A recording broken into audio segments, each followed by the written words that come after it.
Hey everyone, it's May and welcome back to my channel. In these study abroad reflection videos, I'm going to be going over every aspect of my time in Paris, France with ISA, the program that I studied with, from academics to travel to housing, you name it, to hopefully give you guys a better idea about what it's like to study abroad for those of you who are interested or who are already planning to go. Please keep in mind that my experience is very unique, even with my own program, because there are just so many different options for what you can do while you're there. I hope you guys enjoy these videos and that they're helpful. Let's get into it.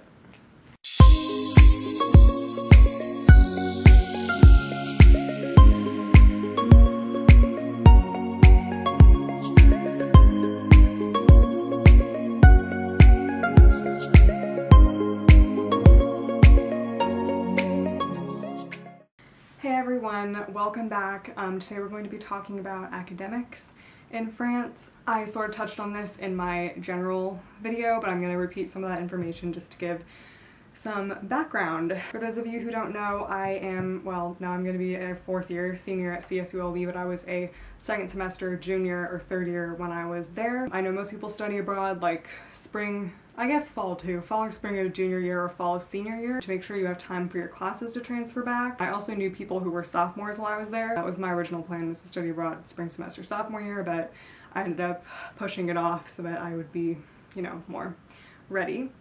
So yeah, before I went, what I had to do is look at what classes I needed with an advisor and have her fill out a form looking at the class list for my school in France, and then having her say like what options I had and then signing off on it. And then we took a placement test in January. The program sent it to us, like it was through the school in France, and so it was basically just like French reading comp, like French listening comp, and like the test got like progressively harder, and then it determined your level.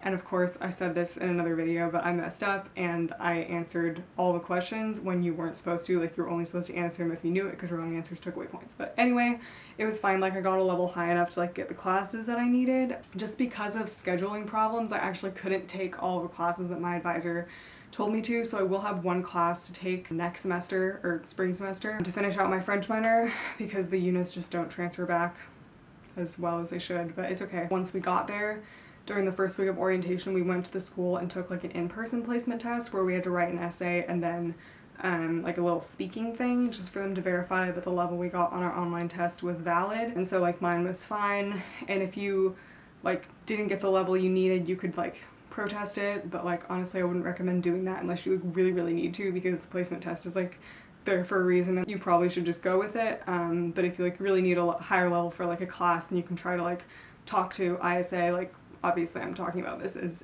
if you were doing my program, and they can like help like protest it with the school. Yeah, that was kind of the beginning. I went to a school called Institut Catholique de Paris. The other choices were American Business School Paris or La Sorbonne. Like I said in my other video, I chose this one just because of scheduling time purposes. Like I had to be home by a certain time, and the school had like a shortened semester option. In general, I found the workload to be significantly lower than in the US. And all my friends agreed, like we were saying over the weekends and stuff, like I would never be able to travel like this or like take this much time away from homework if I was home. Like at home, it's like weekends are like homework and hanging out with friends every once in a while. Like it was crazy. Basically classes were just lectures. I had a language class and 3 culture classes. So my culture classes were Parisian architecture, art history, and famous French figures throughout history. So the language class was more like interactive, I guess. We did like oral stuff, listening stuff, grammar worksheets, whatever, but the other classes were like just lectures basically, and there wasn't homework except studying for tests. The grammar class had some homework, like we'd have worksheets and like essays and stuff, but nothing like grammar classes that I've taken at home. It was like not that intense.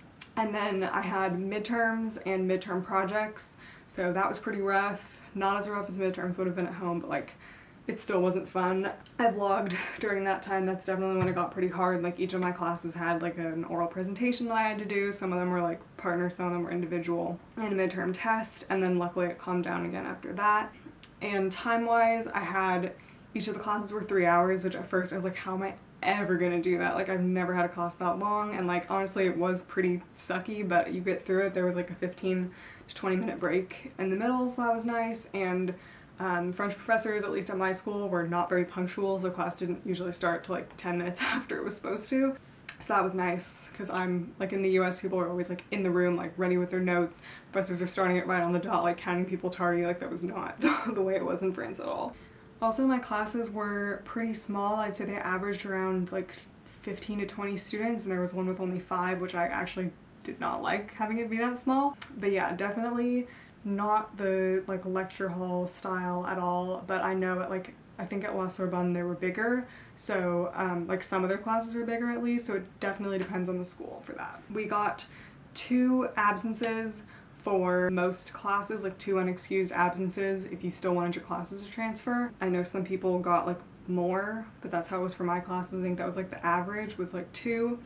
So like if you were like traveling or whatever, like I used my skips from Morocco for some of my classes. That was like nice to have. The teaching style is a little bit different. Again, this might be different at different schools, but for me at least, I had some professors that would just like announce grades out loud, which would literally never happen in the US. Like for example, after a presentation, the professor would literally get up in front of the class and start saying everything that was wrong about it. Like she'd just review you in front of the whole class. Like I feel like in the US, professors would usually be like, nice job, next person, and then they'd write you a review maybe, but they're not gonna say it in front of everyone. They'll just like grade your rubric and give it back to you. So I found that to be very intense. But not even just that, like sometimes when professors would hand back tests, they'd be like, good, good, ooh, not good, like this is awful. And like I personally wasn't a fan of that. Like luckily I never got like shamed like that, but I don't find that to be okay at all. Like if you have a problem with a student, like talk to them in private, and I'm pretty sure they can figure out by looking at their grade on a test that it was bad. Like you really don't have to announce it in front of everyone. Like that's terrible for that person and really awkward for the rest of the class. But that's just my little rant about that really bothered me. Definitely that was a difference, and also they grade differently, so instead of A, B, C, D, F, it's out of 20, and I'm still not really sure how it transfers back because every school does it differently, but I want to say like 15 is an A and like 13 is a B and like 10 is a C, but I'm not positive.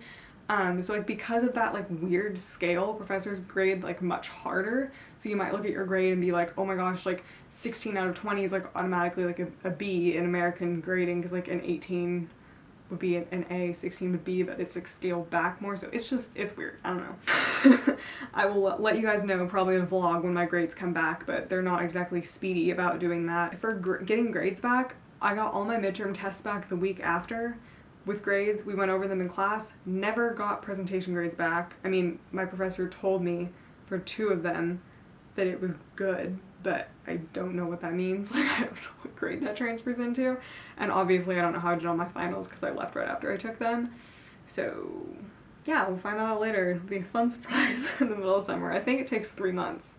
Not sure why, but that's just what our program told us. So then I'm gonna have to like talk with my advisors again and like work that out once I get my grades back and like see like what classes they count for and whatnot. Yeah, I think that was basically it. And then just another weird thing that I talked about in the other video is that the finals were 2 weeks before the end of the semester technically, and then there were just like 2 random weeks where it's just like extra lectures, but the professors didn't act like it was weird at all that they were just lecturing on something that students were never going to be tested on. So that was a little strange. I don't really know.